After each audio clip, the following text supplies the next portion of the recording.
কাল আমার বিয়ে, কিন্তু আজ এই মাঝরাতে আমার বাসা থেকে পালিয়ে যাওয়া ছাড়া আর কোনো উপায় ছিল না। বাবা মায়ে যেই ছেলের সঙ্গে আমার বিয়ে ঠিক করেছেন সে আমাদের এলাকার এমপি।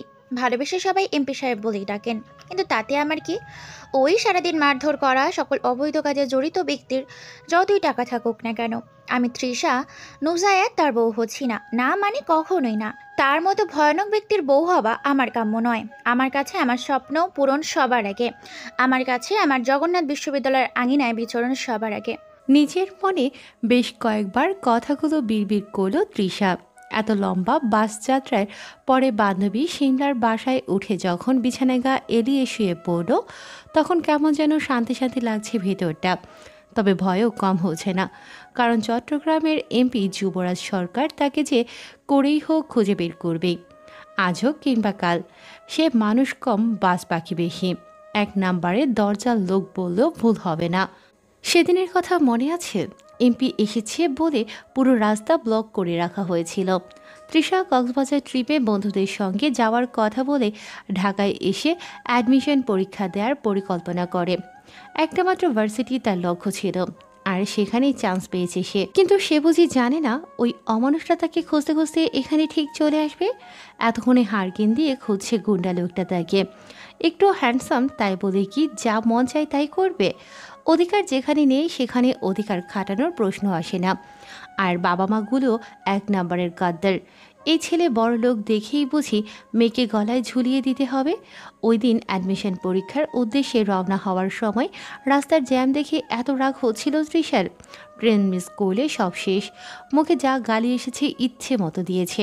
আশেপাশের সবাই যদিও চুপ থাকতে বলেছিল, কিন্তু মাথাটা তখন কাজ করছিল না। এখন কোনো লোক যে গালি খেয়ে বিয়ের প্রস্তাব দিয়ে বসবে কে জানে। নিশ্চয়ই গালির প্রতিশোধ বাসর রাতে উসুল করবে বলে বিয়ের প্রস্তাব দেয়া। নেতারা উপর উপর হাসে, ভেতর ভেতর মারে। তৃষা পাশ ফিরতেই রুমের মধ্যে সিমলার মা এসে এক গাদা খাবার দিয়ে গেল।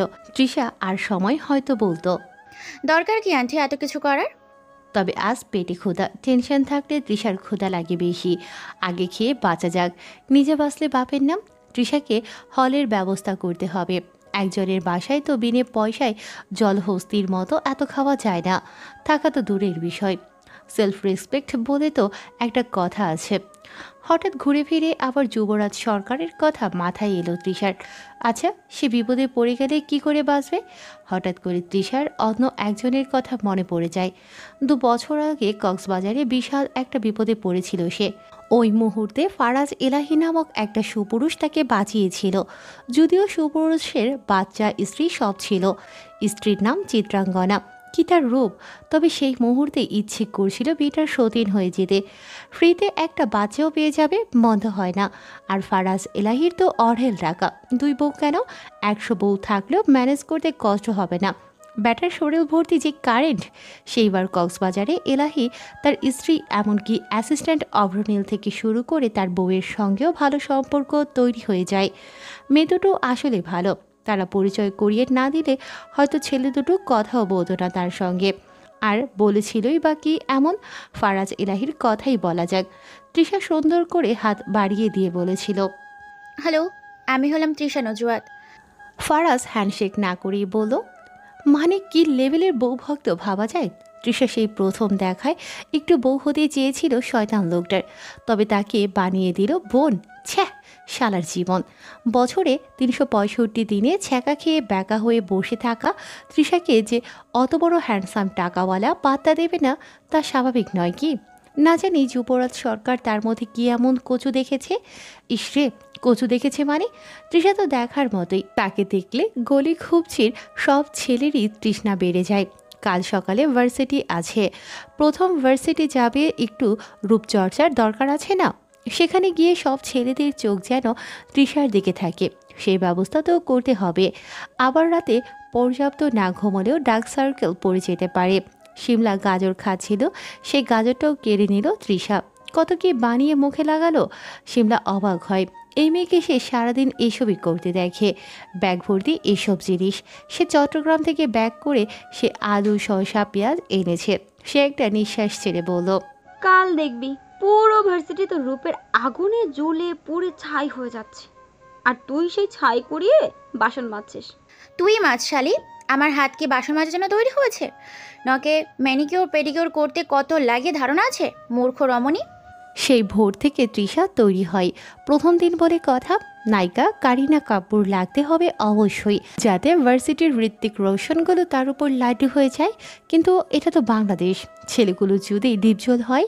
মাথায় বিরাট একটা চিন্তা নিয়ে ভার্সিটির গেটে প্রবেশ করতেই দমকা হাওয়ার মতো একটা বাইক তার সামনে দিয়ে যায়।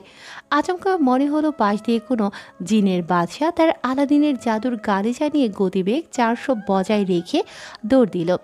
সেই একটা ঝটকায় তাল সামলাতে না পেরে সামনের গর্ত মতো জায়গায় জমে থাকা পানিতে গিয়ে পড়ল তৃষা। সিমলা থেকে ওঠানোর বদলে 32টা দাঁত বের করে হাসলো। সেই হাসি দেখে তৃষার মেজাজ গরম পর্যায়ে গরম হলো। মনটা চাইছিল টেনে এই পানিতে মির্জাফরের বংশধরকে চুবিয়ে মারতে। তৃষা কিছু বলতেও পারছে না, আশেপাশের মানুষ চেয়ে চেয়ে হাসে। এখন এখানে নিজের উচ্চমাত্রার গালিগুলোও ঝাড়তে পারবে না। তখন মানুষ তো তৃষাকে হেব্বি নিচু লেভেলের ভাবে। তৃষা নিজে নিজে উঠে দাঁড়ালো। হাতের মধ্যে সেই নোংরা পানি লেগেছে। হাতটা নাকের কাছে নিয়ে শুকতেই গর্ভবতী মহিলাদের মতো বমি চলে আসতে চাইল। তৃষা নিজেকে সামনে বলল, খুল তৃষা খুল।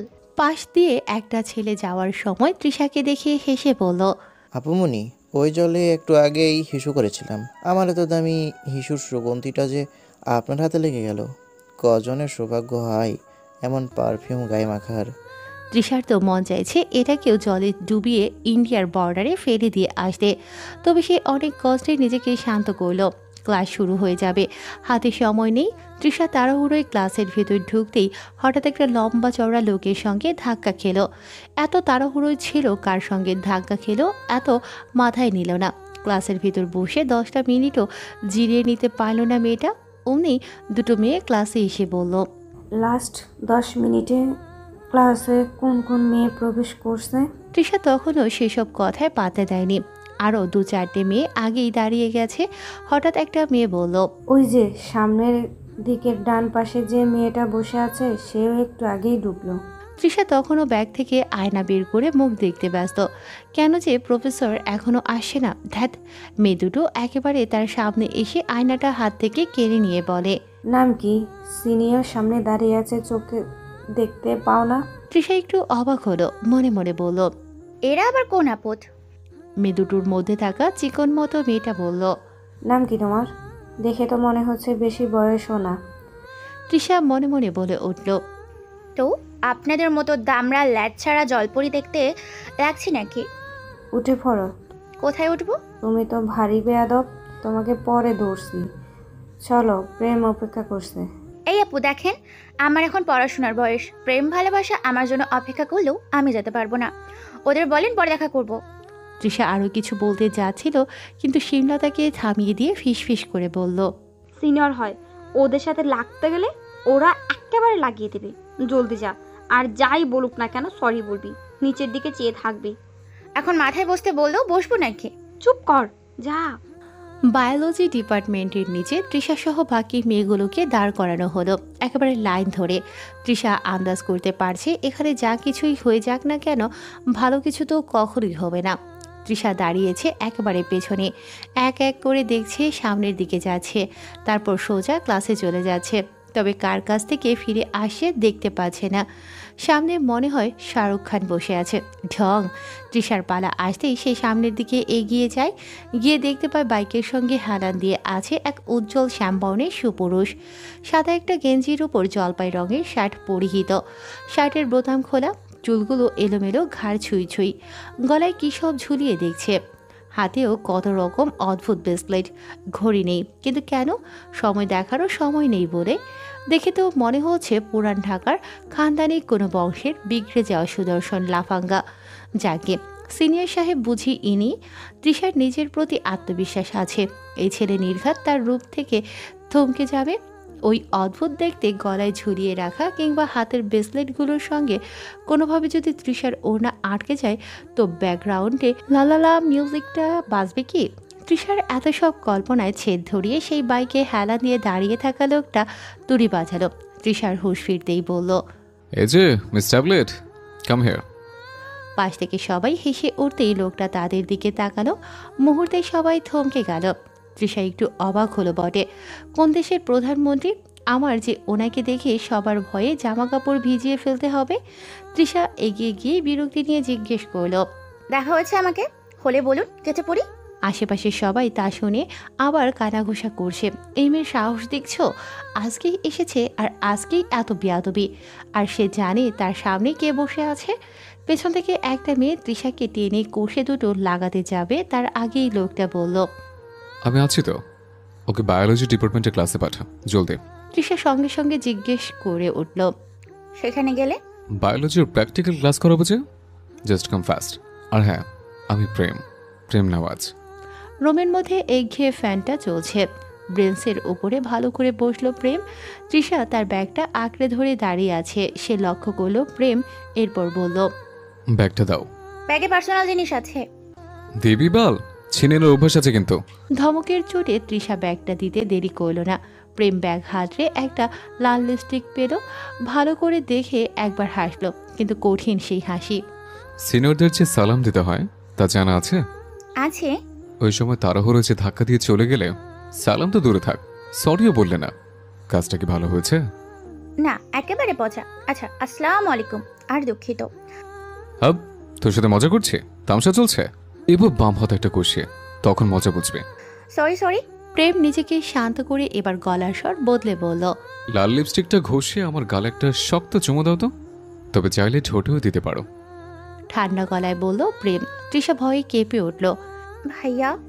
ফিস করে বলল, তোর ভাইয়া গেছে জাহান্নামে, তুই চুমু দে আগে বাতর মুখে। প্রেম গর্জে উঠল। তৃষার শরীরটা ঝাঁকুনি দিল। সে চোখ নামিয়ে বলল, সরি ভাইয়া, পরের বার সালাম মিস হবে না। ভার্সিটি আপনাকে দেখলেই সালাম দিব। তুমি আগে চুমু দাও, সালাম পরের বারের জন্য তুলে রাখলাম।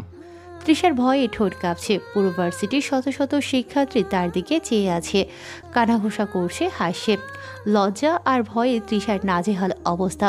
প্রেম তুড়ি বাজাতেই তৃষার হুঁশ ফিরল। সে কাপা গলায় পুনরায় বলল, কানে কথা ঢোকে না? ভার্সিটি হলের রুমগুলো কিন্তু পুরোই ঝাক্কাস। যা বলেছে জলদি, না করলে কিন্তু সেই রুমের সফর করিয়ে আনবো। আমার আর ভুল হবে না, এবারের মতো ক্ষমা করা যায় না?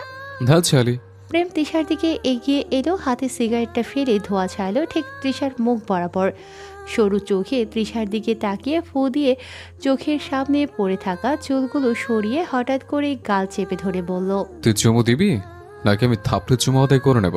তৃষা কোনো উপায় না পেয়ে চোখটা বন্ধ করে ঠোঁট এগিয়ে দিতে তৎক্ষণাৎ প্রেম উঠে দাঁড়িয়ে বলল, মুড নেই শোনা। প্রেম কেমন কেমন যেন একটা গন্ধ পাচ্ছে।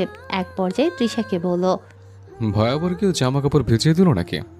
কেমন একটা ওই ধরনের খাটাস গন্ধ নাকে ধাক্কা খাচ্ছে। তৃষার আর এই গন্ধের ইতিহাসের বিষয়টা বুঝতে সময় লাগলো না। তাকে এমন ঘাবড়ে যেতে দেখে প্রেম জিজ্ঞাসু দৃষ্টিতে তার দিকে তাকিয়েই বলল, এ মানে আমি মুটুর মধ্যে পড়ে গিয়েছিলাম। না হওয়া সতীনের জামাই ফারাজ এলাহির কাছে একটা কল দিয়ে কি বলবো, আমার ভাইয়া ওরফে ছাইয়া, জানেন ভার্সিটির সিনিয়র প্রেম না ডিম, ওই ছেলে দিল আমায় খাইয়া। তৃষা পারলে ব্রেন থেকে এই স্মৃতিগুলো ডিলিট দিত।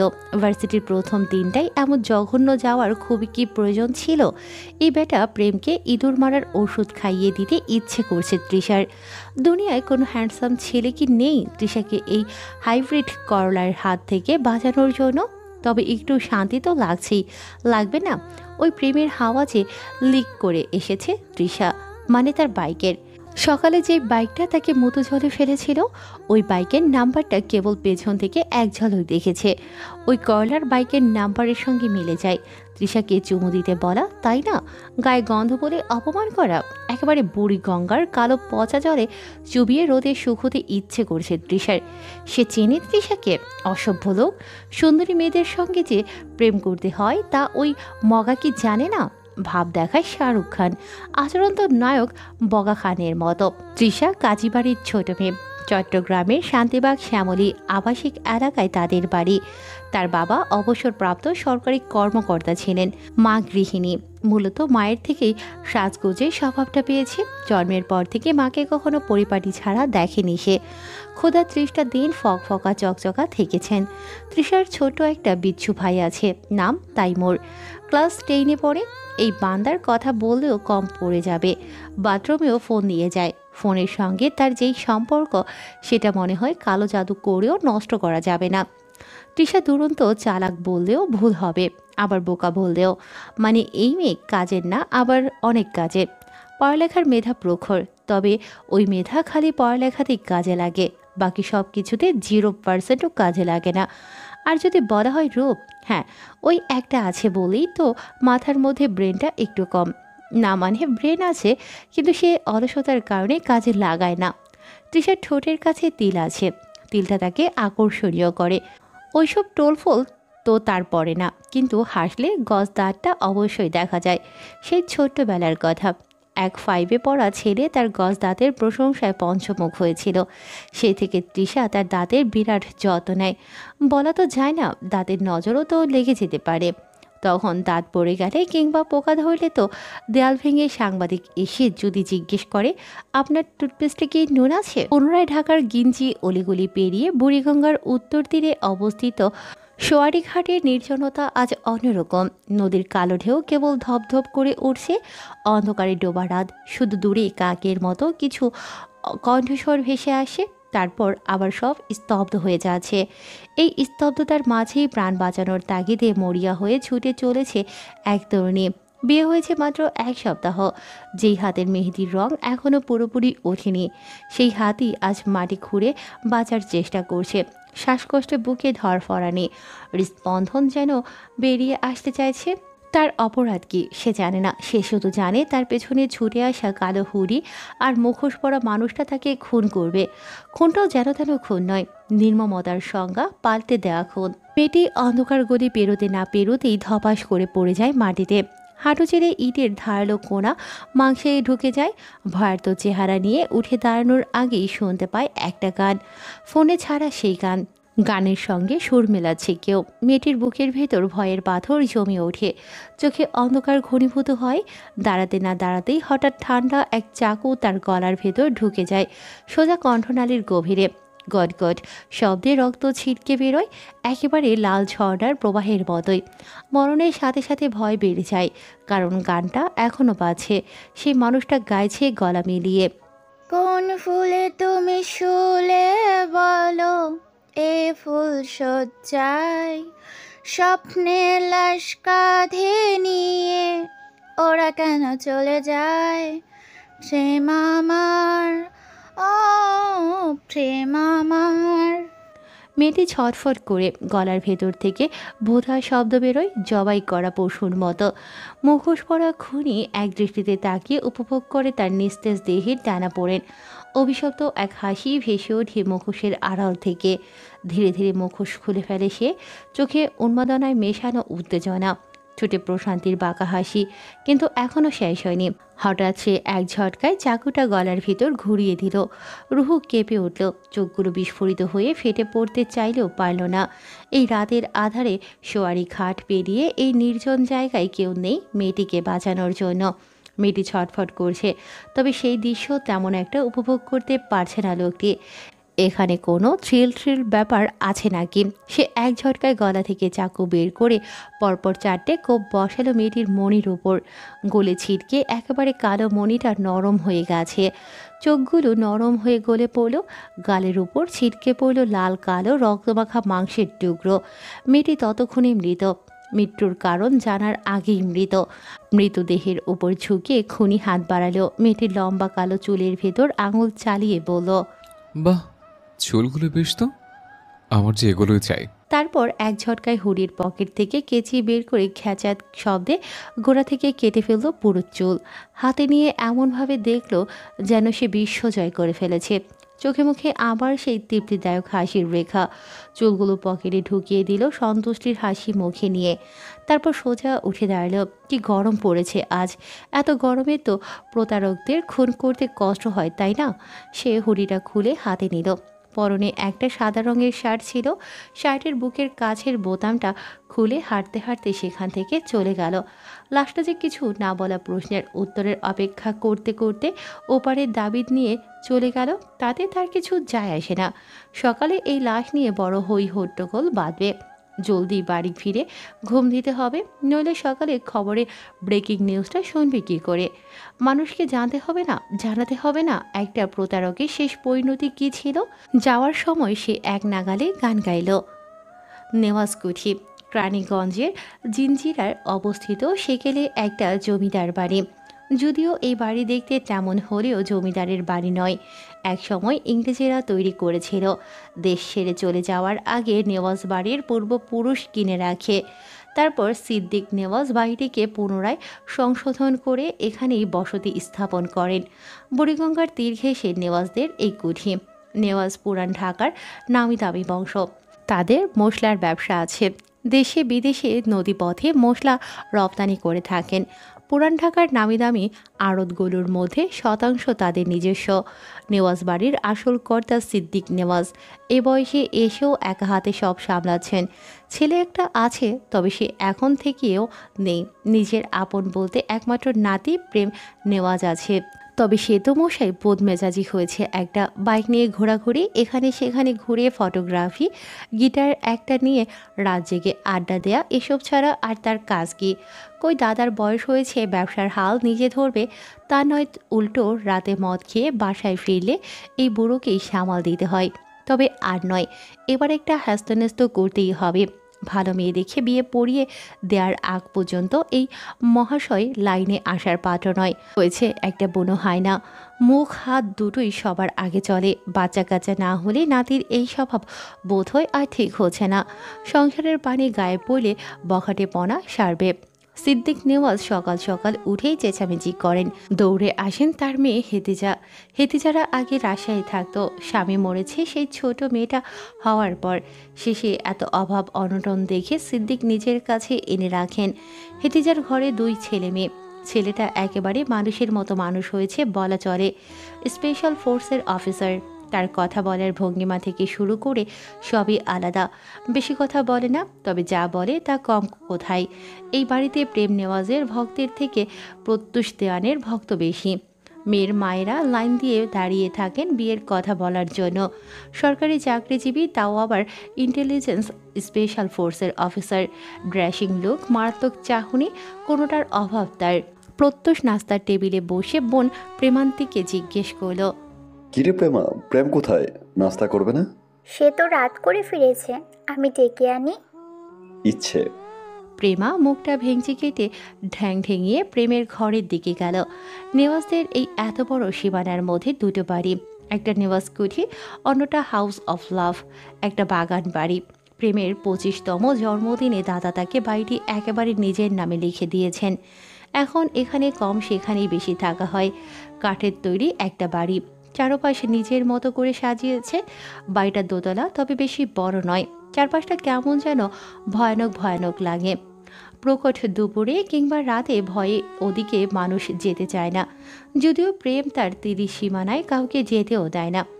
রান্না থেকে ঘরের কাজ সে নিজেই সামলায়। একবার দাদু কাজের মেয়েকে রুমে পাঠিয়েছিল। সেই মেয়ে তো সকাল সকাল খালি গায়ে উপর হয়ে শুয়ে থাকা প্রেমকে দেখে প্রেমে হাঁপুডুবু খেয়ে একেবারে শেষ। প্রেমকে কফি দিতে এসেছে নাকি প্রেমকে চোখে খেতে এসেছে সে নিজেই ভালো জানে। প্রেম খালি একবার বলেছিল, দেখা দেখি করে চোখের স্বাদ মিটবে, তবে বাকিগুলো কাম কাম। প্রেমময় তৃষ্ণায় তোমার একটু তৃষ্ণাত্ম করি। কোনটা দিয়ে শুরু করবো ডার্লিং?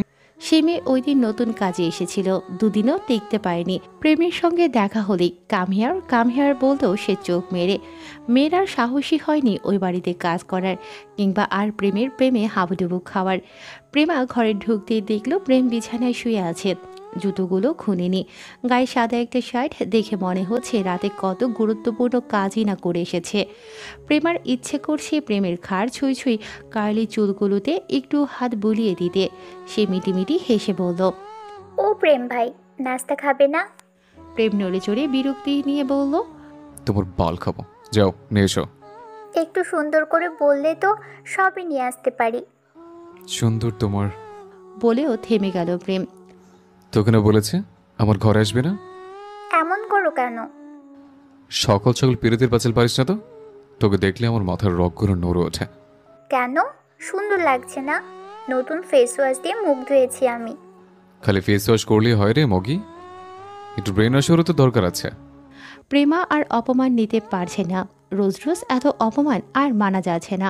এই লোককে বিয়ে করে মানুষ বানাতে হবে, কিন্তু সে তাকে বিয়ে করলে তো। প্রেমা গাল ফুলিয়ে উঠে পড়ে।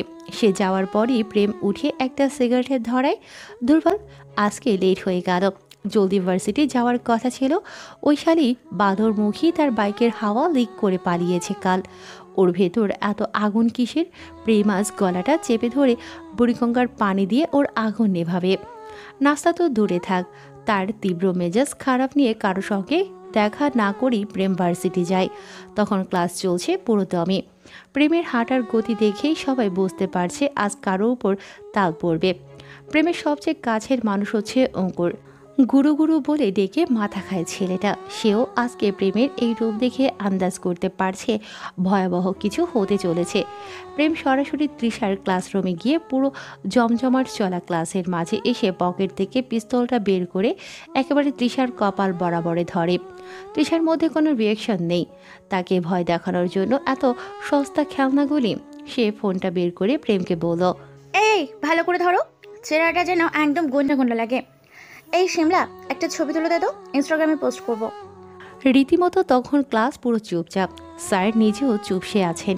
প্রেমের মেজাজ তখন আরও খারাপ হয়েছে। সে পুরো ক্লাসের মধ্যে তিশার গলা চেপে ধরে বলল, বন্তের বাচ্চা, তোর সাথে প্রেম মিত্রমো করে? হাই, অঙ্কুর হলের চাবিটা দে তো, শালিকে বুঝিয়ে দি পিস্তল আমার আসল না খেলনা। তৃষাকে হলের রুমে এনে দরজাটা ভেতর থেকে বন্ধ করল প্রেম। ধাক্কা দিয়ে বিছানায় ফেলতে যাবার আগে তৃষা গলা উঁচু করে বলল, এই ভাই ওয়েট, মুখে অনেক দামি মেকআপ করেছি, এইভাবে ধাক্কা দিয়ে ফেললে তো সব মেকআপ বিছনার চাদরে গিয়ে লাগবে। আমি নিজে থেকেই যাচ্ছি, দেখি আপনি আমার কোন কালমা দেখান। প্রেম একটা দীর্ঘশ্বাস ফেলে ঠোঁটে বাঁকিয়ে বলল, আজকেও বাদুর মুখে দেখছি ঠোঁটে লিপস্টিক দিয়েছ, তাও কড়া লাল, অনেক সুন্দর লাগছে। আসলেই তোমার মতো সুন্দরী মেয়ে পৃথিবীর বুকে এক পেছে। ওয়েট, একটা ছবি তুলে রুহটাকে শান্ত করে। তৃষা প্রথমে মুখ বাঁকিয়ে রাগ দেখালেও ভেতরে ভেতরে হাসি চেপে রাখল। মনে মনে ভাবল অবশেষে এই ছেলেও তার রূপের খাঁচায় বন্দী হয়েছে। সে বলল, মাপ করে দিয়েছি, গাধা পরে হলেও আমার মর্ম বুঝতে পেরেছে। এটাই অনেক সিনিয়র ভাইয়া। নেন, আপনার তো আইফোন, তুলেন তুলেন, একটা কড়া ছবি তুলেন। প্রেম উৎসাহ নিয়ে বলল, সুন্দরী আপু, একটু পাউট করুন। আপনাকে পাউট করলে বেবিটল লাগবে। প্রশংসা শুনে তৃষার মাথা আরও উঁচু হলো। গর্ব ভরে ঠোঁটে বাঁকিয়ে পোজ দিতেই প্রেম ক্লিক করে ছবি তুলল। তারপর গম্ভীর ভঙ্গিতে বলল, হয়ে গেছে, নাম্বারটা যদি দিতেন পাঠিয়ে দিতাম। তৃষা ভ্রু উঁচিয়ে বলল, যে সে মানুষকে তৃষা নজরত নাম্বার দেয় না ভাইয়া। প্রেম গম্ভীর হয়ে উত্তর দিল, হ্যাঁ ঠিক বলেছেন আপু, কষ্ট পেলাম। বুক ভরা ব্যথা নিয়ে না হয় আপনাকে আপনার ছবিটাই দেখায়। ফার্স্ট রাবিশ ভাইয়া। প্রেম এক মুহূর্তে কাছে এসে ফোনটা সামনে ধরে ছবিটা দেখায় তৃষাকে। তারপর বলে, দেখ খুবিস মাইয়া তোর ছবি। তৃষা সেই ছবি দেখিয়ে প্রেমের চুল ছিঁড়ে ফেলতে ইচ্ছে করছে। এটা কি দেখালো? একটা বানর লাল লিপস্টিক ঠোঁটে ঘষে মুখটা পাউট করে রেখেছে। তৃষার রূপ নিয়ে মজা নেওয়া। আপনি নিজের থোমাখানা আয়নায় দেখেছেন? গরিলার মতো দেখতে। প্রেম ভ্রু কুচকে ঝাঁঝালো গলায় বলল, এমএ দেব নাকি ডিম থেরাপি? তৃষা মুচকি হেসে জবাব দিল, আপনার ওপর ট্রাই করে দেখান, ভালো লাগলে পরে আমি সার্ভিস নিয়ে দেখবো। মুখে মুখে তর্ক ছাড়ার কিছু পারো না?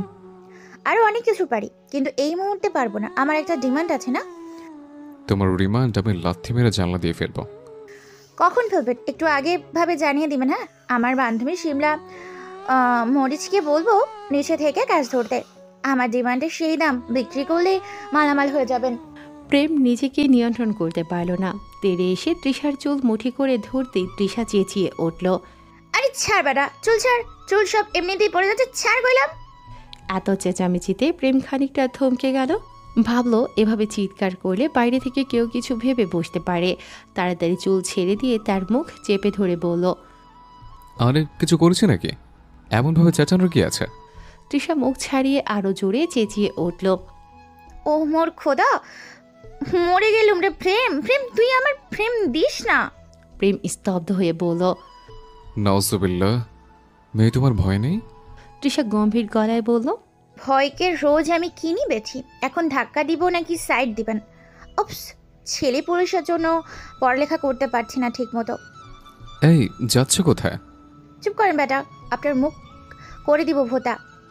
চুপ থাক। যে কারণে এখানে তোকে আনা তা তো এখনো বাকি। কে? প্রেম গভীর দৃষ্টি মেলে কাছে এগিয়ে এলো। হাতা গড়িয়ে শার্টের বোতাম খোলা শুরু করতেই তৃষার বুক ধকধক করতে লাগলো। এ কি, সত্যি কি ছেলের উদ্দেশ্য খারাপ? এক পা করে কাছে আসতেই তৃষা চোখ মুখ শক্ত করে দাঁড়িয়ে গেল। ঠিক তখনই প্রেম পাশ কাটিয়ে তার পেছন থেকে ইয়ারফোনটা তুলে নিল। হেসে বলল, চোখ খোল বাদরমুখী, ইমরান হাশমির সিনেমা চলছে না এখানে। বিছানায় শুয়ে ইয়ারফোন কানে গুঁজে আবার বলল, পাক্কা 10 মিনিটের মধ্যে ঘরটা ঝাড়পোছ দিয়ে কফি নিয়ে আসবে, বুঝলে বাদরমুখী? তৃষা দাঁত কামড়ে ভেতরে ভেতরে গজরালো। দেখেন, এনে আদি খেতে দেখাবো ভাবছিলাম, আরে গেনিপনা করাচ্ছে। এখানে এনে ফ্র্যাক দেওয়া হচ্ছে। দেবো নাকি ঝাঁটা দিয়ে মাথায় একটা 400 ভোল্টের বাড়ি? শালা একেবারে হাইব্রিড করলা, খেতে দিতে কিন্তু পুষ্টিকর। লাশের সামনে বসে আছে প্রত্যুষ। এই নিয়ে দুটো লাশ পেল, দুটোই মেয়ে। দুটোর মাথারই চুল কেটে নেওয়া হয়েছে। খুনি চুল কেটে দিয়ে হয়তো বুঝিয়ে রেখে যায় তার খুনের প্যাটার্ন কেমন। লাশের ময়না তদন্তের ব্যবস্থা করতে বলে প্রত্যুষ চোখের সানগ্লাসটা ঠিকঠাক মতো লাগিয়ে উঠে দাঁড়ায়। সঙ্গে সঙ্গে একদল সাংবাদিক তাকে ঘিরে ধরে। স্যার, এই নিয়ে এমনভাবে দুটো মেয়ে খুন হলো, আপনারা এখনও কিছু করতে পারলেন না যে? তাহলে কীভাবেই একটার পর একটা খুন হবে? আর আমাদের মেয়ে মানুষকে এভাবে ভয়ের মধ্য দিয়ে বেঁচে থাকতে হবে? তদন্ত আর বাদাম ভাজা কিন্তু এক জিনিস নয় যে চাইলেই ভেজে খেয়ে ফেললাম। Side please. প্রত্যুষ মিডিয়ার মাঝ থেকে কোনো মতে বের হয়ে গাড়িতে গিয়ে বসলো। মাথাটা নষ্ট করে দেবে এবারের বিষয়। পুলিশ সামাল দিতে পারছে না বলে এমন ঠুনকো একটা লেম বিষয় তার মতো কর্মকর্তাদের প্রশাসন ধরিয়ে দিয়েছে। এখন সরকারের উপর তো যাওয়া যাবে না, গেলে চাকরি থাকবে কি? প্রত্যুষ গাড়িতে বসতেই বাসা থেকে প্রেমান্তের কল এলো। সে তড়িঘড়ি করে বলল, ভাইয়া রে, মা তোমার জন্য আবারও পাত্রী দেখতে গেছে। এবার মনে হয় ভাবি ঘরে আসবেই। What nonsense! আবার? যুবরাজ সরকারের মেজাজ তুঙ্গে। সকাল থেকেই মাথা নষ্ট। হেডলাইনে বড় বড় করে ছাপা হয়েছে এমপি সাহেবের হবু বউ বিয়ের আগের দিন রাতে পালিয়েছে। কি লজ্জা, কি লজ্জা! জীবনে বিয়ে করবে না বলে ধ্যান করে বসে থাকা মানুষটা এত বছর পর একটা বিচ্ছুকে কিনা শেষে মন দিল। বেটি হতচ্ছাড়ি, পালিয়েছে তো পালিয়েছে, সঙ্গে এমপির মনটাও সঙ্গে নিয়ে গেছে। ফেরত দিয়ে যেতে পারতো অন্তত, কিন্তু আর নয়। এই ধানি লঙ্কাকে খুঁজে বের করতেই হবে। ইতিমধ্যেই খোঁজাখুঁজি শুরু হয়ে গেছে। ওকে না পেলে ওর মাকে তুলে আনবে যুবরাজ। যুবরাজ দাঁত চেপে বলল, শোনো, তৃষাকে না পেলে ওর মাকে তুলে আনবে। পাশে দাঁড়ানো অ্যাসিস্ট্যান্ট রাফসান অবাক হয়ে বলল, সি স্যার, মেয়ে না পেয়ে মেয়ের মাকে? যুবরাজ গর্জে উঠল, আরে বিয়ে করব বলেছি, ওনাকে জিম্মি করে ওনার মেয়েকে হুমকি দেব। রাফসান ধীর স্বরে জবাব দিল, হুমকি যে দিবেন তার আগে ওনার মেয়েকে তো খুঁজে বাইক করেন। তুমি চুপ থাকো গবেট কোথাকার।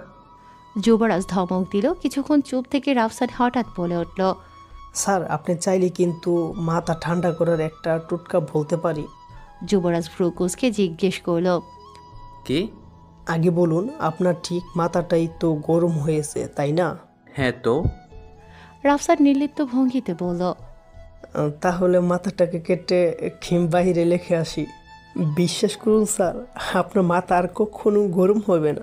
কতজনকে যে এই বুদ্ধি দিলাম। যুবরাজ বিস্মিত হয়ে জিজ্ঞেস করল, ওরা যখন কই? রাফসান 32টা দাঁত বের করে হেসে জবাব দিল, ইয়া মানে কবরে। সন্ধ্যা তখন নেমে এসেছে পুরান ঢাকার আদি মহল্লা নাজিরাবাদে। এলাকার প্রকৃত চেহারাটাই আলাদা। নাজিরাবাদকে সময়ের গহ্বরে আটকে থাকা এক মহল্লা বলে ভুল হবে না। সরু সরু আঁকাবাঁকা গলি, ইটের দেয়ালে খসে পড়া চুনকাম, কোথাও কোথাও শ্যাওলা জমে সবুজ হয়ে আছে। পুরনো নকশার কাঠের বারান্দা দুলতে দুলতে ঝুলে থাকে, তার নিচে দোকানপাটে ভিড় লেগেই আছে। একপাশে ভাঙাজোড়া টিনের চালা থেকে টুপটাপ করে পানি ঝরে, অন্য পাশে কড়াইতে ভাজার শব্দের সঙ্গে মিশে আছে পুরান ঢাকার বিশেষ গন্ধ। কাবাব, বুটের ঝাল ভর্তা, চটপটির তীব্র মশলা, আবার কোথাও কোথাও আগরবাতির ধোঁয়া। এমন গলির ভেতরেই সন্ধ্যাবেলার একা ঘুরতে বের হয়েছিল তৃষা। বান্ধবী শিমলা আসেনি, তাই একা একাই ঘুরবে বলে ঠিক করেছে। প্রথমে মনে হয়েছিল একটু হাঁটাহাঁটি করবে, পুরান ঢাকার আসল গলি দেখবে। সরু গলির মাথায় ম্লান কানাপাতি, দালানের চালে ঝুলে থাকা বৈদ্যুতিক তারের ফাঁক দিয়ে আলো ছিটকে আসে। কিন্তু নাজিরাবাদের গলি তো কোনো সাধারণ রাস্তা নয়, এক গোলক ধাঁধা। বাঘ পেরোলেই আরেক বাঘ। একটা গলি গিয়ে মিলেছে তিনটে নতুন গলির সঙ্গে। কোনটা ধরে বেরোতে হবে এই সিদ্ধান্ত নেওয়া মুশকিল। তৃষা অজান্তেই পথ হারিয়ে ফেলল। তৃষার ফোনে ডাটাও নেই, গুগল ম্যাপ দেখবে কেমন করে? কি অভাব চলে এলো রে। হঠাৎ সামনের গলিটায় ঢুকতেই 7-8টা কুকুরকে বসে থাকতে দেখল। মহল্লায় নতুন মানুষ এসেছে তা কি তাদের বুঝতে পাকি? একসঙ্গে সবগুলো কুকুর উঠে দাঁড়ায়, ঘেউ ঘেউ করতে করতে এগিয়ে আসে। একটা জরুরি কাজে প্রত্যুষ তদন্ত করতে গলির 7 নম্বর বিল্ডিংটায় এসেছিল ঘণ্টাখানিক আগে। একাই এসেছে আজকে। এই গলিতে গাড়ি ঢুকলে মানুষের দম নেওয়ার জায়গা নেই, তাই বাইক নিয়ে এসেছে। কাজ শেষে নিচে এসে বাইক চালু করতেই প্রত্যুষ আটকে উঠল, থেমে দাঁড়িয়ে কান খাড়া করলো। আবারও শোনা গেল চিৎকার, সঙ্গে প্রচণ্ড ঘেউ ঘেউ। সে এক মুহূর্ত দেরি করল না, দৌড়ে ছুটল গলির সেই দিকে। কারণ প্রত্যুষের বোঝার বাকি রইল না কোনো মেয়ে যে বিপদে পড়েছে। এখানে কুকুরের কামড় খাওয়া সাধারণ বিষয়, তাও আবার মেয়ে মানুষ। প্রত্যুষ দৌড়ে সামনের দিকে এগোতেই মাথায় ধপ করে আকাশ ভেঙে পড়ল। গোলাপি সালোয়ার কামিজ পরা খোলা চুলে একটা মেয়েকে আবিষ্কার করল। তবে ওই কুকুরগুলো মেয়েটিকে নয়, বরং মেয়েটি কুকুরগুলোকে তাড়া করছে। ইট হাতে তুলে দৌড়ানি দিতে দিতে চেঁচিয়ে বলছে, শালার গরিব কুকুরের বংশধর, মানুষ চিনিস তোরা? তুষারের পথ আটকে তার সঙ্গে বিরোধিতা করা আজ খাইছে তোদের। কুকুরগুলো প্রাণ বাঁচানোর জন্য ছুটে প্রত্যুষের পাশ হাতড়ে ছুটে পালালো। এখানে এসেছিল মেয়েটাকে সাহায্য করতে, কিন্তু এখন তো দেখছে কুকুরগুলোর সাহায্য লাগবে। কুকুর বলে কি তারা মানুষ না? তৃষা দৌড়ে এসে প্রত্যুষকে ডিঙিয়ে কুকুরগুলোর পেছনে যাওয়ার আগেই ম্যানহলের সঙ্গে পড়ে থাকা ইটের টুকরোর সঙ্গে ধাক্কা খেয়ে গিয়ে পড়ে প্রত্যুষের উপর। দুজনেই পড়তে পড়তে শেষ রক্ষা হয়। তৃষা ততক্ষণে প্রত্যুষের দিকে তাকায়, চোখে চোখ রাখতেই কোথায় যেন একটা গান বেজে ওঠে। প্রেম নেওয়াজ আয়নার সামনে দাঁড়িয়ে নিজেকে দেখছে।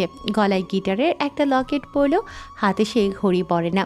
ওই যে সময় দেখার সময় নেই বলেই অদ্ভুত ঋষি বাবাদের মতো কতগুলো ব্যাসলেট হাতে দিল। চুলগুলোতে তার চিরুনি চালানো লাগে না, সবসময় হাত বুলিয়ে ঠিক করে নেয়। তাতেই তো তাকে দেখতে মেয়েদের প্রেম প্রেম একটা ভাব চলে আসে। কিন্তু ওই মেয়ে মানুষ এক, যত দূরে থাকা যায় বাবা। মানুষ ভাবে প্রেম বোধহয় বকাটে, তবে তাকে ভালো করে যারা চেনে জানে তারা বলতে পারবে মেয়ে মানুষের সঙ্গে তার কি পরিমাণ অ্যালার্জি। আর গায়ে পড়া মেয়ে হলে তো কথাই নেই। যেদিন অমন মেয়েদের সঙ্গে সাক্ষাৎ হয়, ওদিন বাসায় এসে একসঙ্গে 3টে অ্যালাটন খেতে হয়। মানুষের ইলিশ, চিংড়ি, বেগুনে অ্যালার্জি, আর এই জনাবের মেয়ে মানুষে গায়ে পড়া মেয়েদের প্রেম নিজের তরিকায় ঠিক করে। ওদের সঙ্গে পীড়িতের আলাপ জমে না ঠিক, তবে দুষ্ট আলাপের মাধ্যমে অন্তত এদেরকে নিজের থেকে মেপে মেপে 10 হাত দূরে তো রাখা যায়। প্রেমের কানের নিচ বরাবর ঘাড়ের কাছে একটা ছুরির ট্যাটু আছে। সেই ট্যাটুটা ভালো করে দেখে খালি গায়ে সাদা রঙের প্যান্টটা পরে বিছানায় বসে পড়ে। তার অ্যান্ট্রিক জিনিসের প্রতি আকর্ষণ কাজ করে। ঘরটা সেসব জিনিস দিয়ে সাজানো, সঙ্গে পুরো ঘর জুড়ে তো প্রেমের তোলা অহরহর ছবি তো আছেই।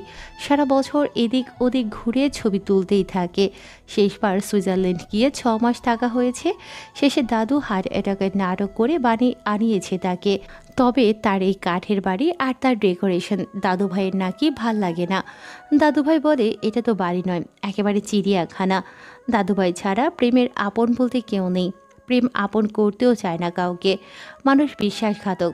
জন্ম দেয়া মায়েরা যেখানে সন্তান ছেড়ে দেয়, সেখানে দুনিয়ায় নিজের খেয়ে অন্য কাউকে বিশ্বাস করাও মুশকিল। নিজের মতো আছে, এই তো বেশ চলছে দিনকাল। আর কি লাগে? প্রেম গিটারটা হাতে নিয়ে বিছানায় বসে সিগারেট ধরায়। পাশেই টেবিলের ওপর কাচের গ্লাসটা ছিল, তাতে মদ ঢালা। প্রেম হাতে সিগারেটটা গ্লাসের মধ্যে ফেলে গিটারটা এবার আরও শক্ত করে কোলে নিয়ে নিজেকে উদ্দেশ্য করে বলে, প্রেম ভালোবাসা তোর জন্য না প্রেম, প্রেমে পড়বি তো মরবি। ও পথে যাওয়ার রাস্তাটা তো আছে, তবে ফেরার পথ নেই। প্রেমেরা ভালোবাসার জন্য তৈরি হয়নি, তারা ধ্বংস।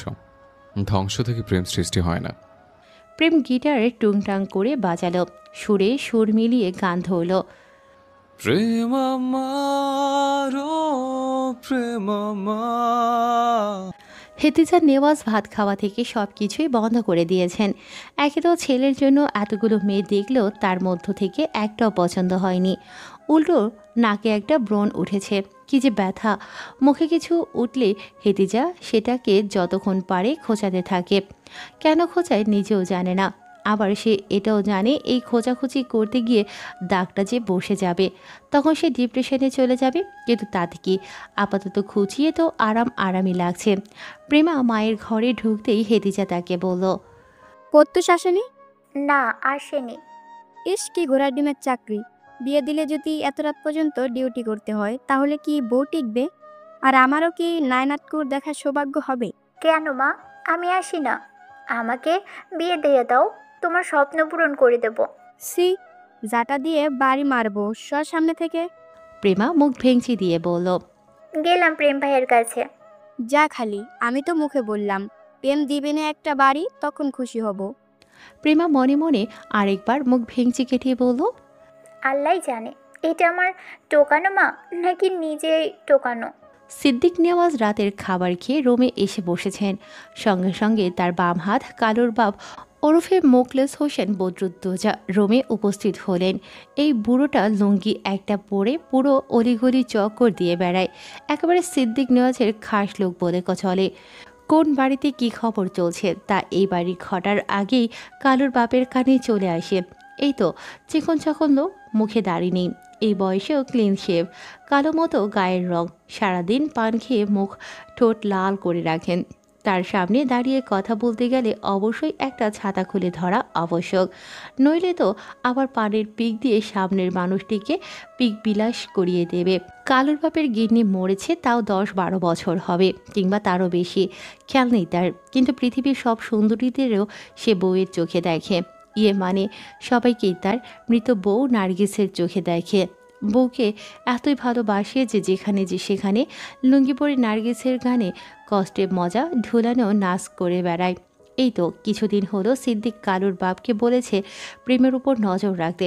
নাতিকে একবার হাতে না হাতে কোনো মেয়ের সঙ্গে কথা বলতে দেখলেই এবার কর দিয়ে বিয়ে পড়িয়ে দেবে। সিদ্দিক নাতিকে দেখিয়ে দেবে সে যদি ডালে চলে তাহলে তার দাদুও চলে পাতায়। কালুর বাপ কাল যাবে ভার্সিটি, এবার হাতে নাতে নেওয়াজ বাড়ির ছেলেকে ধরতে না পারলে সে নিজেই নার্গিসের গানে নাচা ছেড়ে দেবে। সারা রাত তৃষার ঘুম আসেনি। বারবার ওই গলিতে যেই ছেলেটি তাকে সাহায্য করতে এগিয়ে এসেছিল তাকেই মনে পড়ছে। তৃষা ভেবেছিল ওই হিন্দি গানটা হয়তো তার মনে বেজে উঠেছে, কিন্তু বাজলো পাশ দিয়ে যাওয়া ব্যক্তির ফোনে। এমন রিংটোন কেউ ব্যবহার করে? তবে প্রত্যুষ ওই লোকের সামনে পরিস্থিতি সামাল দিতে গিয়ে তৃষাকে টুপ করে ছেড়ে দিয়েছিল। অমনি সে ও মাগো বলে চিৎকার করে ওঠে। যা লেগেছে না মাইরি! জখমটা ব্যথা দিয়েছিল ঠিকই, কিন্তু সেই সুন্দর ছেলেটা তাকে বাঁচিয়েছিল। ভাবলে ব্যথা কোথায় যেন মিলিয়ে যাচ্ছিল। রাতে শিমলা মলম লাগিয়ে দিয়েছিল। তবুও পরদিন ভার্সিটিতে এসে তৃষা আধো ঘুমে ক্লাস কাটালো। তবে আজকে একটা মানুষকে সে কোথাও দেখেনি। ওই হাইব্রিড করলাটা কি মরে টরে গেল নাকি? অভিশাপ লেগে গেল না তো? ক্লাস শেষ করে বের হতেই অঙ্কুরের সঙ্গে দেখা হতেই সে বলল, আরে ভাবি আপনি? তৃষা ভ্রু কুচকে বলল, ভাবি?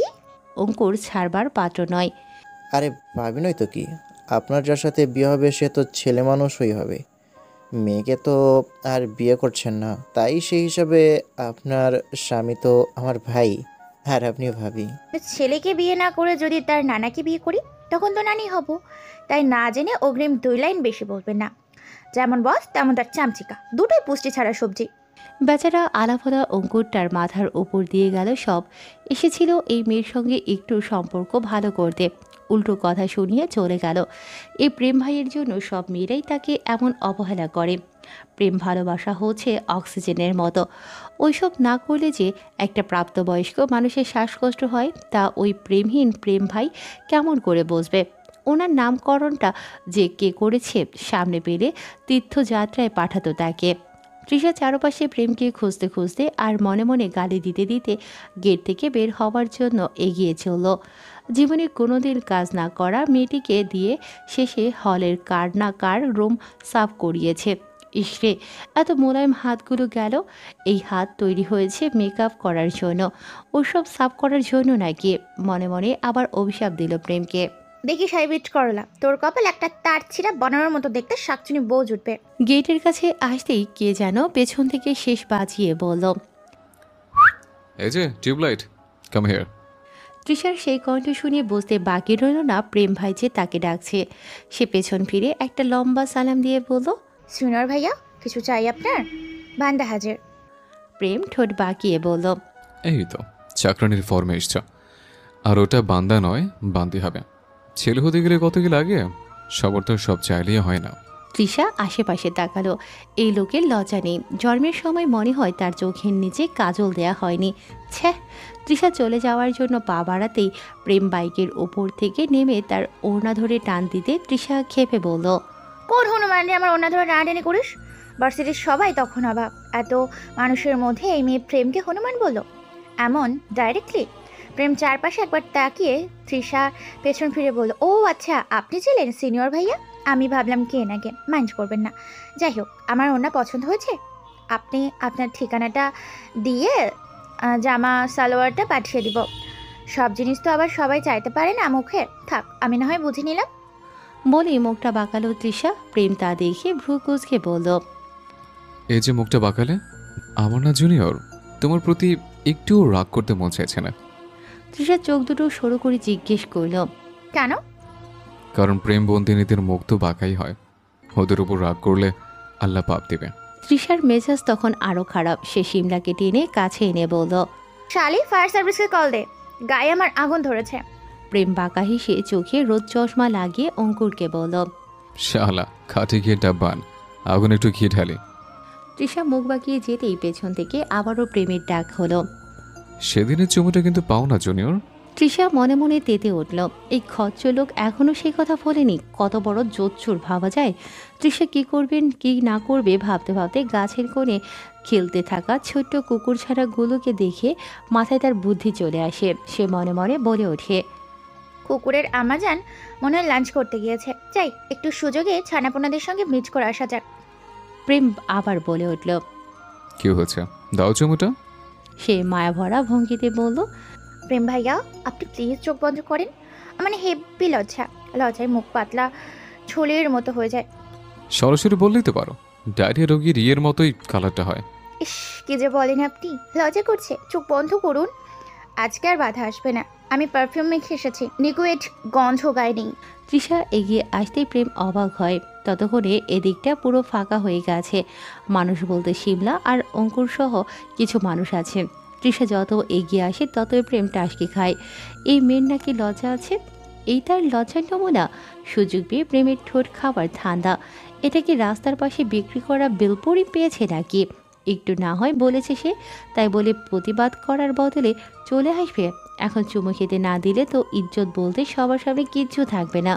প্রেম খোদার নাম নিয়ে দোয়া ইউনুস পড়তে পড়তে চোখটা বন্ধ করতেই বলল, যা করো জলদি করো। কই হলো? একটু ওয়েট, সুন্দর করে হেঁটে আসতে হবে না? জলদি আয় পাল।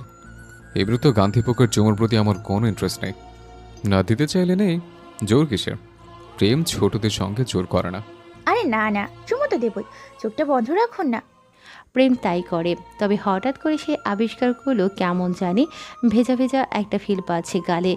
চুমু তো ঠোঁটে দেওয়ার কথা ছিল, গালে দিচ্ছে কেন? কিন্তু চুমু কম, চাটাচাটি বেশি লাগছে।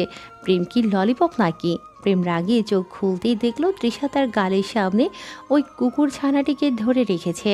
সেই ছানা আবার খাবার ভেবে প্রেমের গালে জিভা ছুঁয়ে দিচ্ছে। এহেন দৃশ্য দেখেই তো প্রেমের গা গুলিয়ে আসে। সে রিয়াকশন দেওয়ার আগেই অঙ্কুর ঠোঁট চেপে হেসে গান ধরল, এ কি ছোঁয়া, নিশিদিন শিহরণে কাটে এ বেলা, বড় বটগাছটার সঙ্গে বেঁধে রাখা হয়েছে তৃষাকে। আজকে না জানি তার কপালে কি লেখা আছে।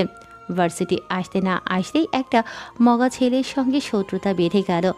গাছের সঙ্গে সে একা বাঁধা অবস্থায় নেই, বরং অঙ্কুরকেও বেঁধে রাখা হয়েছে। প্রেম তাকে লুঙ্গি পরিয়ে নিচে পিঁপড়া ছেড়ে দিয়েছে, তাও যে সে পিঁপড়া নয়, একেবারে বিষ পিঁপড়া। বেচারার সমানে চুলকাছে, কিন্তু সে চুলকাতেও পারছে না, হাত বেঁধে রাখা। এত বড় শাস্তি তো ইংরেজরাও সিরাজউদ্দৌলাকে দেয়নি। অঙ্কুর কাঁদো কাঁদো করে বলল, ভাই পিঁপড়া সিরিয়াস জায়গায় কামড়েছে, মানে যদি একটু চুলকে দিতেন।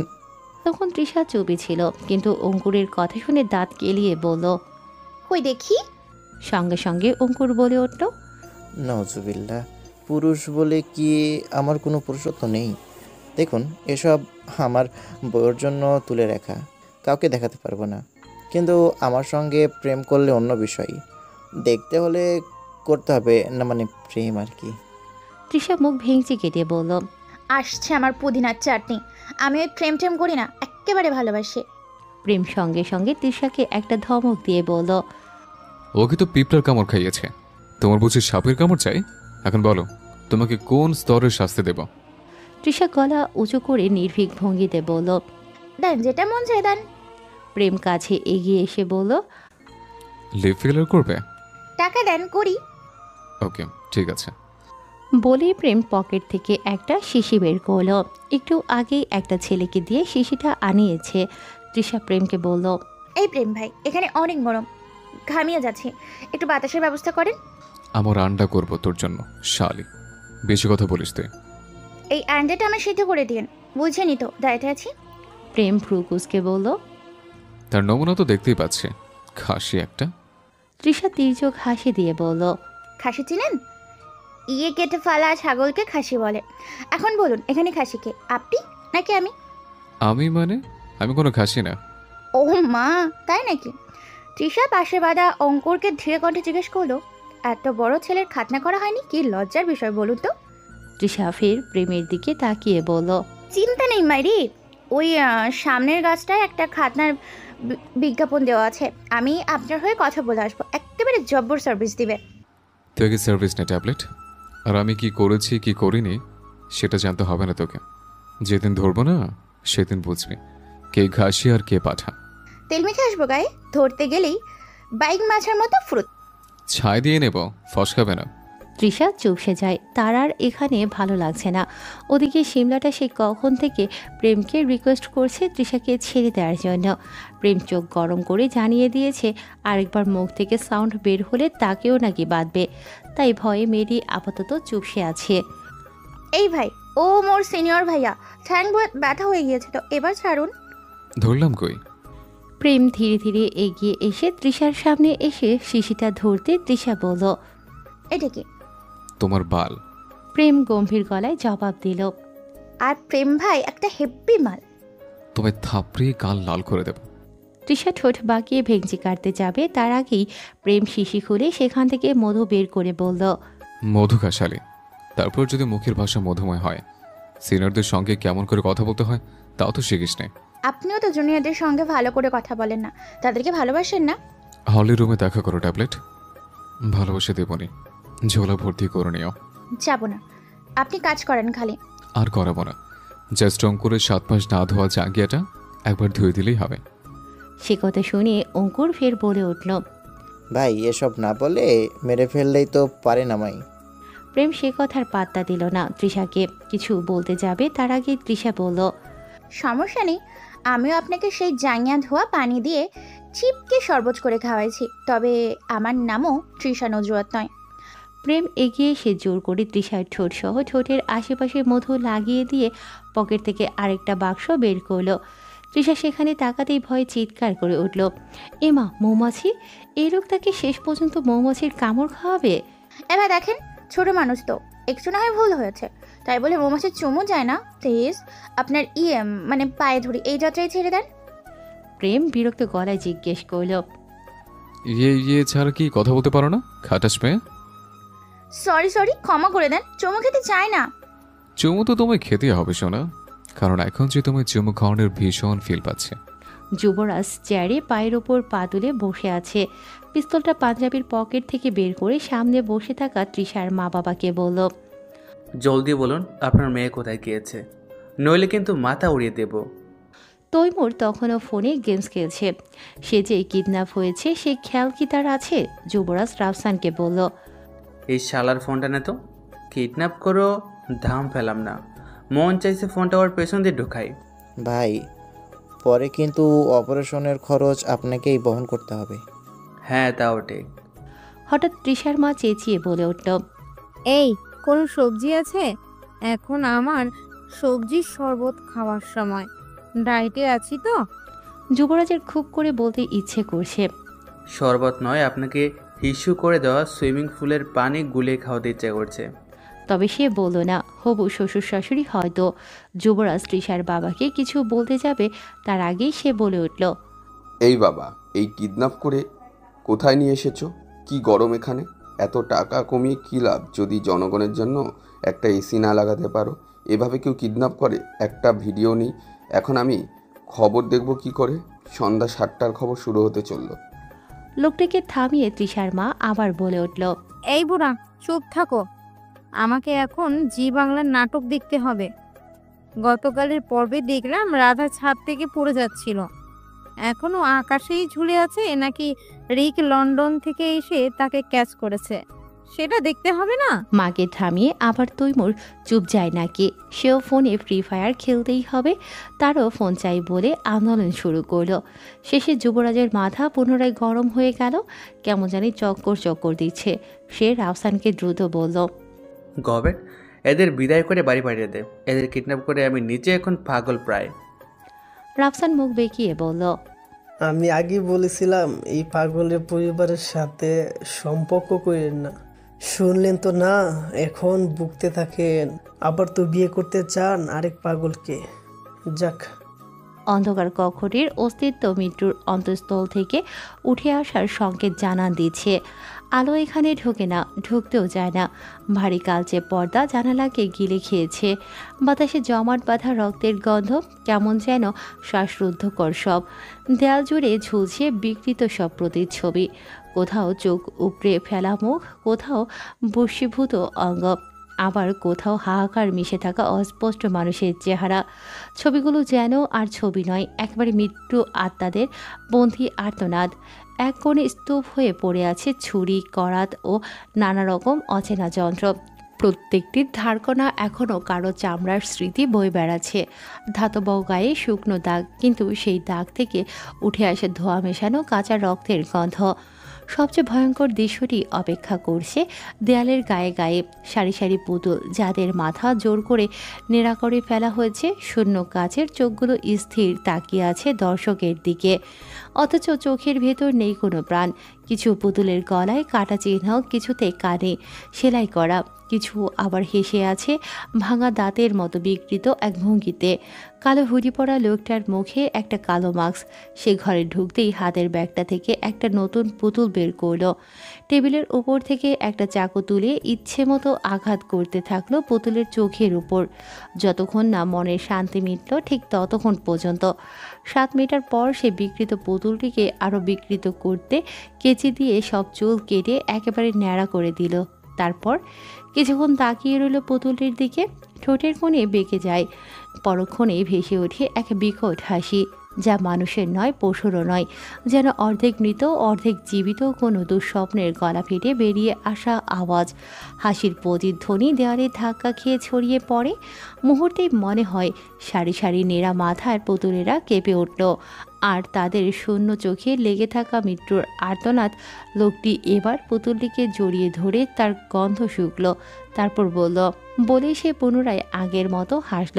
এবারের হাসির শব্দ আগের থেকেও শতগুণ বেশি ভয়ঙ্কর মনে হলো। পুরান ঢাকার একটা চোরাই ক্লাব ঘর। চোরাই বলার যথেষ্ট একটা কারণ আছে, কারণ এখানে অবৈধভাবে রাতের বেলা পার্টি করা হয়। ভয়ানক সব নেশা করে মানুষরা। মেয়ে মানুষের সঙ্গে সময় কাটানো এখানে একেবারে সাধারণ বিষয় বলেই বিবেচনা করা হয়। তবে আজকের বিষয়টি আলাদা, কারণ আজকে এই ক্লাবের অন্যতম কাস্টমার প্রেম নেওয়াজের 28তম জন্মদিন। প্রতিবার জন্মদিনে এই নাইট ক্লাব পুরোটা ভাড়া করে নেয়, সবার জন্য সব কিছু ফ্রি করে দেয়। তবে এখনও সে এসে উপস্থিত হয়নি। প্রেমের বার্থডে কেক নিয়ে নয়, বরং মদ নিয়ে উদযাপন করা হয়। নামি দামি সব ব্র্যান্ড। হঠাৎ বাইরের শব্দ হয়, গড়গড় শব্দগুলো যেন রাস্তা শাসন করে বেড়াচ্ছে। ক্লাবে যেই মেয়েটা ম্যানেজারের পদে আছে তার বয়সী বা কত, অতীত তাকে এখানে নিয়ে এসেছে। তবে যাই হোক, সে মন প্রাণ দিয়ে যেই মানুষটার জন্য সবসময় অপেক্ষা করে থাকে সে হচ্ছে প্রেম নেওয়াজ। তার প্রেম। মেয়েটির নাম ইরিন। মেয়েটি এমন কোনো নেশা নেই করেনি, এমন কোনো বাজে কাজ নেই যা তার দ্বারা বাকি। প্রেম আর তার মধ্যে এইসব দিক থেকে মিলের অভাব নেই। সে জানে প্রেম একদিন তারই হবে, কোনো না কোনোভাবে। নইলে কি এত এত মেয়ে থাকতে প্রেম বারবার তার কাছে আসে? ইরিন বাইরে বের হওয়ার আগেই দেখল এক দল মানুষ প্রেমকে ঘিরে রেখেছে। সে ভিড়ের মাঝ থেকে এক ঝলক প্রেমকে দেখল। কালো চামড়ার জ্যাকেট, কনুইতে ধাতব গার্ড, হাতে শক্ত গ্লাভস, মুখে হেলমেট, কিন্তু ভেতর থেকে চোখের ধারালো দৃষ্টি বেরিয়ে আসে ভিজারের ফাঁক দিয়ে। প্রেমের পাশের বাইকে অঙ্কুর আছে। ওরা বাইক রাইড থেকে যে মাত্র ফিরেছে তা বুঝতে বাকি রইল না ইরিনের। প্রেম ধীরে হেলমেটের লক খুলে মাথা থেকে টেনে নামালো। ভেতর থেকে ঘামে ভেজা চুল এলোমেলো হয়ে পড়ল কপালে। মুখে সে শীতল বেপরোয়া দৃষ্টি, ঠোঁটের কোণে এক চিলতে বাঁকা হাসি। চারপাশের মেয়েরা মুহূর্তেই কেমন যেন বদলে গেল। প্রেমকে দেখে তাদের চোখের দৃষ্টি যেন হিপনোটাইজড। দু একজন ফিসফিস করে নামটা বলল। প্রেম নেওয়াজ চলে এসেছে। মেয়েদের কেউ ঠোঁটের লিপস্টিক ছড়িয়ে ফিসফিস করে হাসলো, কেউ আবার সোজা হয়ে দাঁড়িয়ে চুল ঠিক করতে লাগলো। কারো চোখে বিস্ময়, কারো চোখে কামনা।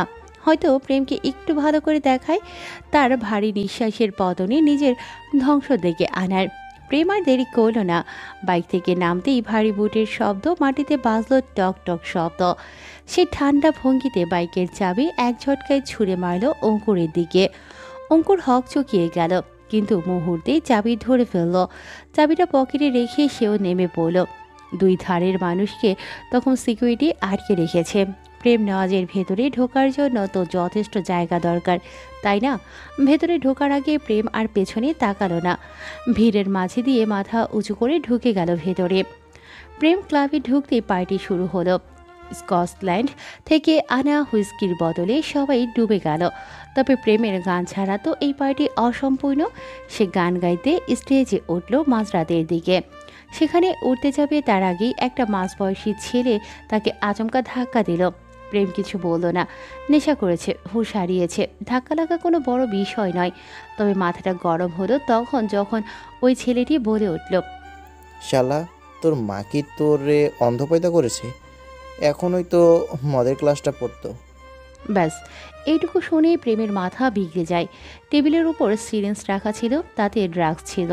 প্রেম এক মুহূর্ত ভাবল না সে কী করছে, কোনটা ভুল কোনটা সঠিক। মুহূর্তেই একসঙ্গে তিনটে সিরিঞ্জ একসঙ্গে তুলে গেঁথে দিল ছেলেটার গলার রগ বরাবর। ক্লাবের সবাই এক লহমায় থেমে গেল। ছেলেটি মাটিতে লুটিয়ে পড়ে জবাই করা মুরগির মতো কিছুক্ষণ ছটফট করে সেখানে স্থির হয়ে গেল। সবাই তখন আতঙ্কে চুপসে আছে। প্রেম অঙ্কুরের দিকে তাকিয়ে বলল, ওর ব্যবস্থা কর। তারপর সবার দিকে তাকিয়ে ধমকে বলল, শালারা সার্কাস দেখো দাঁড়িয়ে দাঁড়িয়ে, নাচস না কেন? নাচ, সব ফুর্তি কর। সবাই সেই ধমকে এক মুহূর্ত স্থির থেকে পুনরায় স্বাভাবিক হয়ে গেল।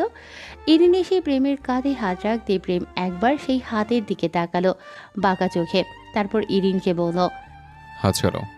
মেয়েদেরকে হাত দেওয়া যে নিতে পারি না তা তো জানোই। ইরিন হাত সরিয়ে মন খারাপ করল, তারপর বলল, গানের আর মুড নেই। সেই কথার জবাব দিল না প্রেম। তারপর চুপ থেকে পুনরায় বাঁকা হেসে বলল, উপরে চলো, দেখাচ্ছে কিসের মুড আছে। সকালে সিদ্দিক নেওয়াজ প্রেমের রুমে আসে। ঘরে মদ, সিগারেটের গন্ধ, জানালাগুলো আটকানো, পর্দা দেয়া। প্রেমের আলো পছন্দ না, তবে কালো রং অনেক পছন্দ। পছন্দ অন্ধকার। তাই তো বাড়ির চারপাশে তার এত এত গাছপালা, যাতে করে ছায়া ঘিরে রাখে তার কাঠের বাড়িটিকে। প্রেম কুকুর বেশ পছন্দ করে, তার যে পোষা কুকুরটা আছে ওর নাম লুফি। কত বড় আর রোমশ একটা কুকুর। প্রেমের ঘরে সে অপরিচিত কাউকে ঢুকতে দেয় না। একবার নতুন কাজের লোকটাকে কামড়ে দিয়েছিল, তারপর তো মানুষ ওর ঘরে আসতেও চায় না। সিদ্দিক উপর হয়ে শুয়ে থাকা প্রেমের চুলে হাত বুলিয়ে দেয়। মোকলেসকে জিজ্ঞেস করে, ও ফিরেছে কখন জানো? সিদ্দিক বড় একটা নিঃশ্বাস ফেলে লুফির দিকে তাকায়। কুকুরটা প্রেমের পাশেই বসে আছে, দেখছে তার মালিককে। বিপদের গন্ধ পেলেই হামলে পড়বে, মনে মনে হয়তো তাই ভাবছে। সিদ্দিক আফসোস ভরা কণ্ঠে মোকলেসকে বলল, আমি ওকে মানুষ করতে পারিনি কালুর বাপ। ওকে আমি যথেষ্ট ভালোবাসা দিতে পারিনি। তবে তুমি তো জানো আমি চেষ্টা করেছি, তবু ব্যর্থ কেন হলাম? সিদ্দিক রুম থেকে চলে যাওয়ার পর প্রেম এপাশ ফিরে। ঘুমিয়েছিল ঠিকই, কিন্তু তার ঘুম অনেক পাতলা। রুমে ঢুকতেই টের পায় সে ঘুমটা ভেঙে যায়। সে একটা সিগারেট ধরিয়ে ফোনের দিকে তাকায়। ভালোই তো সময় হয়েছে।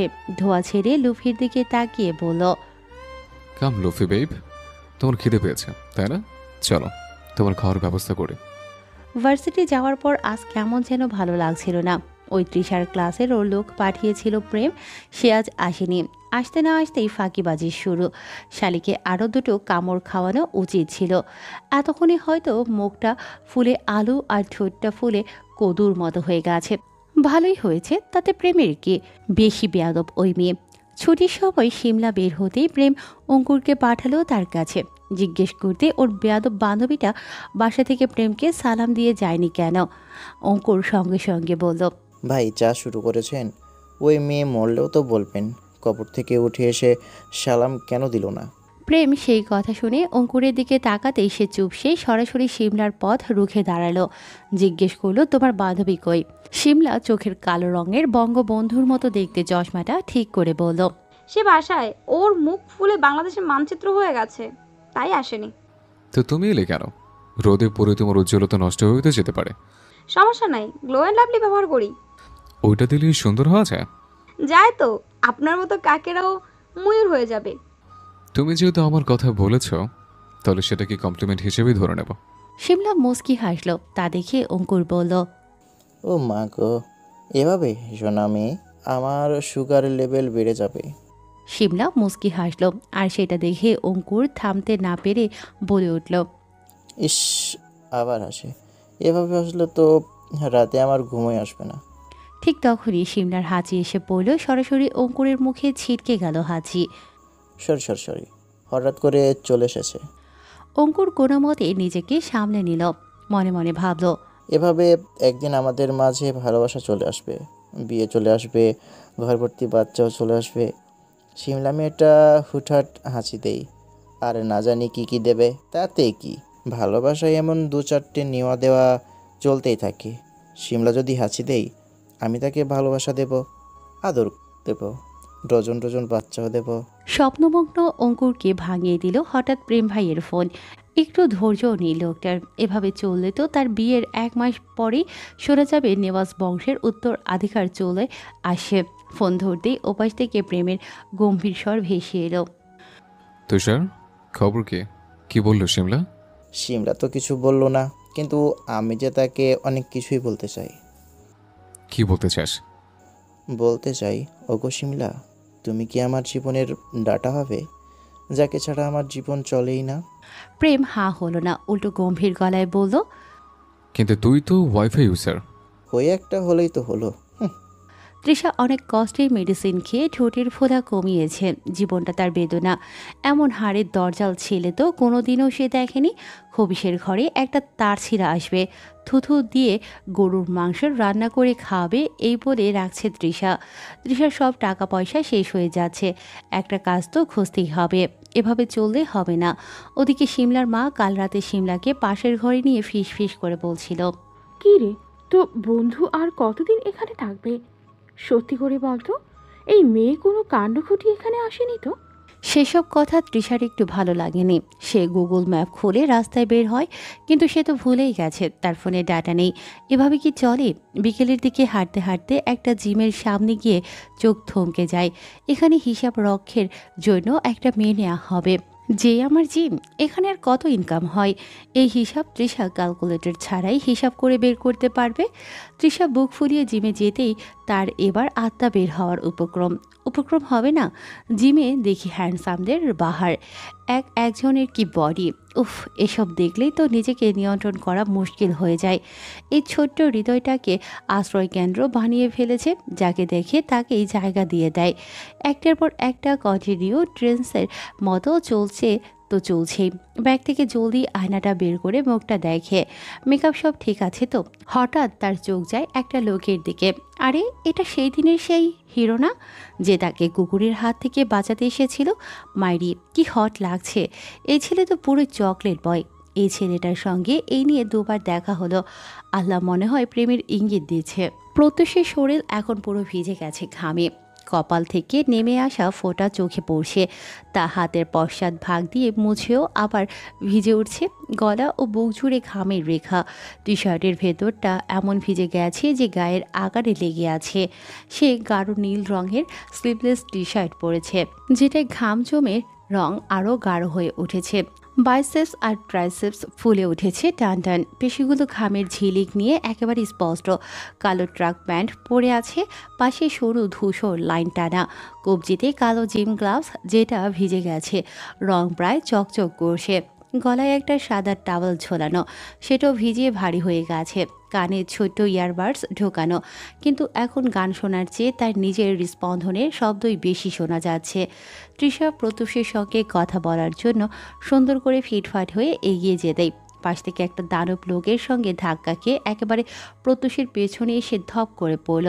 জিহ্বার একেবারে কাছেই গালে চলে এসেছিল। ভোটকার বাচ্চা ভোটকা, তুই এই পেট নিয়ে জিম করতে আসতোস? অভিশাপ দিলাম, চিকন হইতেই পারবি না, উল্টো ব্লাস্ট হয়ে মরবে। তবে সামনে হ্যান্ডসাম ছেলে আছে, এসব শুনলে পটার আগেই পালাবে। কি এমন ধপাস করে পড়লো তা দেখার জন্য সে পেছনে ফিরতেই দেখল সেদিনে সেই তৃষা মেয়েটা পড়ে আছে। সে ভ্রুকুসকে তৃষাকে জিজ্ঞেস করলো, আরে তুমি এভাবে ফ্লোরে পড়ে আছো যে? তৃষা জলদি কপালের সানগ্লাসটা চোখে দিয়ে বলল, আরে দেখছেন না মশাই, এখানে শুয়ে শুয়ে জিম করছি। এটা কোন ধরনের জিম? তৃষা তখনও সেভাবেই পড়ে আছে। লজ্জা লাগছে তার, কি কেলো হয়ে গেল। সে কোনো মতে ম্যানেজ করে বলল, মানে এটা চিট পটাক জিম। প্রেম বাসায় এসে গোসল সেরে নিল। ভেজা চুলের ডগা থেকে টপ টপ করে পানি ঝরছে। সুঠাম দেহের সঙ্গে কালো রঙের টাওয়ালটা কেমন করে জড়িয়ে আছে। এই প্রেমকে দেখে কার না প্রেমে পড়তে ইচ্ছে করবে। আয়নার সামনে দাঁড়াতেই চোখ গেল বুকের দিকে। ডান পাশের বুকের উপর একটি হৃৎপিণ্ডের অসম্পূর্ণ ট্যাটু, অথচ হৃৎপিণ্ড তো থাকে বাম পাশে। তবে প্রেম কেন ডান পাশে ট্যাটু করল? সে কি বোঝাতে চাইছে? অন্ধকারের ছায়াদের হৃৎপিণ্ড ডান পাশে থাকে?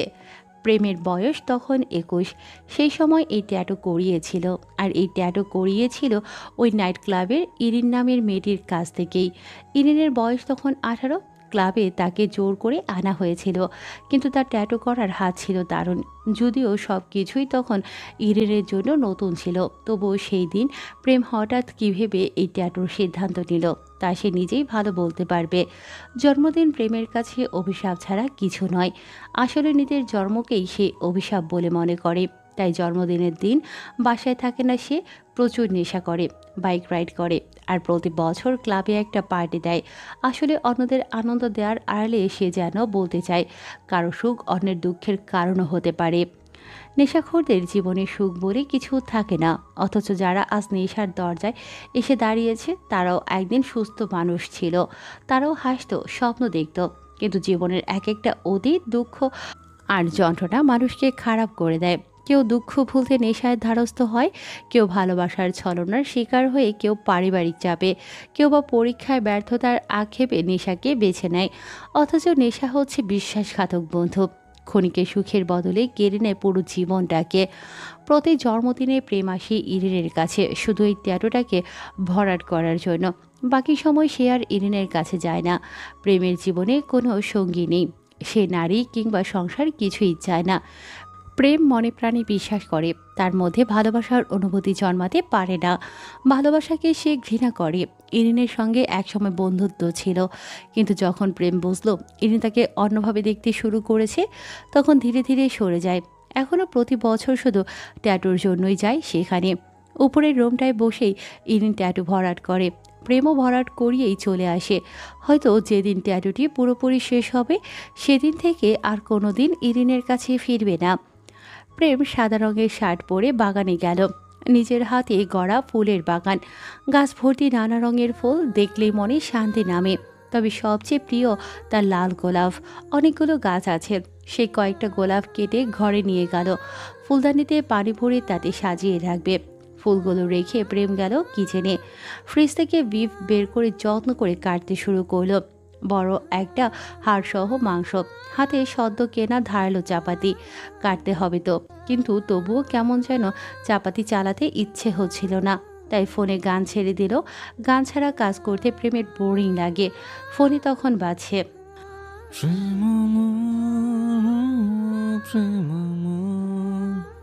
সুরের সঙ্গে মিলিয়ে প্রেমও গুনগুন করে গাইছে, আর সেই সুরের ছন্দে মাংসের কোপ বসাচ্ছে চাপাতি দিয়ে। এটাই তো প্রেমের কাছে আসল ফিলিংস। প্রত্যেক সরাসরি এখান থেকে শাওয়ার নিয়েই তৈরি হয়। তারপর তৃষাকে নিয়ে ক্যাফেটেরিয়ায় বসে। এই মেয়ের নামটাই জিজ্ঞেস করা হয়নি, তবে বারবার এর সঙ্গে দেখা হয়ে যাচ্ছে। প্রত্যুষ বিনয়ের সঙ্গে তৃষাকে জিজ্ঞেস করলো, নাম কি তোমার? বাসা কোথায়? তৃষা নজুয়াত। বাসা এই তো এদিকেই। তবে মনে মনে সে বলে উঠল, বাসা যেখানে হোক না কেন, আপাতত আপনার মনের মধ্যেই বানাতে চাই। প্রত্যুষ শেষে বলল, এখানে কেন আসা? মানে জিম লাভার নাকি? হ্যাঁ হ্যাঁ, একেবারে ছোটকাল থেকে। তো আমার মনের মতো কোনো জিম সেন্টার বাংলাদেশে খুঁজে পাচ্ছিলাম না। কিন্তু ওই জিমটা কিন্তু আহামরি ছিল। আসলে হুম। ও আচ্ছা, তাহলে বোধহয় আমার দেখতে একটু সমস্যা হয়েছে।